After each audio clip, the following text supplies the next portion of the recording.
On this day in American patriotic history, September 3rd, 1777, in the American Revolutionary War, during the Battle of Cooch's Bridge, the flag of the United States is flown in battle for the first time.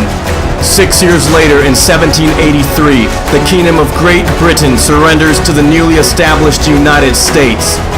At the height of World War I, in 1918, Allied forces pushed the German army back across the Hindenburg Line. Over 2 decades later, a Second World War is imminent. In 1939, France, the United Kingdom, New Zealand, and Australia declare war on Germany.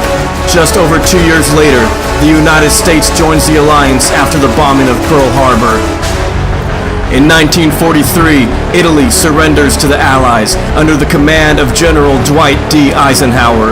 The Allied invasion of Italy begins. 2 years later, Japanese forces in the Philippines surrender.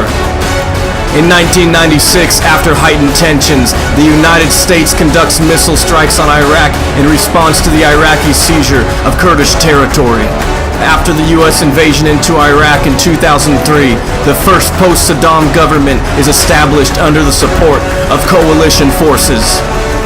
4 years later, in 2007, President George W. Bush makes a surprise visit to Iraq and addresses military leaders and troops, indicating that with enough success, the Iraqi army will transition to have a greater role in the conflict. In 2008, U.S. Navy SEALs conduct a covert raid into Pakistan against Taliban fighters, marking the first time Americans' troops have fought a ground-based battle against the Taliban within Pakistani borders. This has been September 3rd in this day in American patriotic history.